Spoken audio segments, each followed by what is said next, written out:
O primeiro agradecer todo o apoio que tuvemos hoxe pola vosa parte, que moita falta nos facía, porque dende logo a preocupación arriba hoxe foi máxima. Dicir que agradecemos tamén o trato que tuvemos dentro, non tuvemos ningún problema, se preocuparon e que, bueno, estuvemos dentro que cabe, pois nunhas condicións, pois bueno, razonables. A sala tan pequena na que estivemos desde as 11 da mañá ata agora. Fixemos dúas exigencias claras ante o veto que nos fixo o Ministerio na reunión de hoxe. Primeira exigencia: queríamos unha convocatoria en donde estuvera representada todas as partes implicadas en este proceso. Ministerio de Industria, Ministerio de Transición Ecolóxica, as comunidades autónomas, a Alcoa, invitación ao Grupo Partner Capital e a representación dos traballadores. Esa convocatoria chegou durante o encerro. Exigencia primeira cumplida. Vale. A segunda era que a nós nos exixían o noso compromiso como aval para que se fixera a transacción del Alcoa a Partner.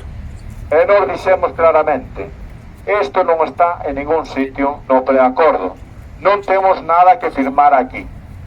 Non nos negamos a firmar nada sempre cando o goberno avale e garantice o proxecto industrial para a planta da Coruña. O goberno non chegou con esa declaración. E nos dixémoslos: nos vale que aquí ninguén teña que firmar nada, porque non hai nada que firmar. É unha transacción entre empresas. Ou nos vale que os xoves, en esa reunión que pedimos a convocatoria, o que haya que firmar, firmen todas as partes aí. Os que chegamos aquí e nos comprometeron a chegar hasta aquí, teñen que firmar o que firmemos nós. Se nós non queremos firmar nada. Temos firmado a hondo neste proceso. Bueno, inscrito por parte da empresa, de que mañán nós vamos a estar en Madrid na reunión, se non temos ningún compromiso que adquirir.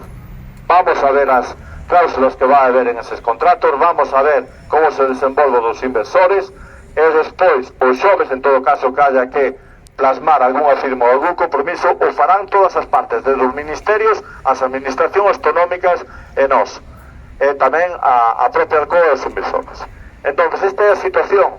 Hoxe o noso objetivo era que non nos pringaran máis do necesario en esta situación, e que non entendíamos que se nos estuvera pedindo a nós un compromiso que non estaban pedindo as administracións, nin a ninguén. O objetivo cumplido, o de hoxe. Temos que seguir traballando, ainda quedan bastantes capítulos que cerrar aquí. Pouco a pouco, co vos apoio, e desde logo ca loita de todos o conseguiremos.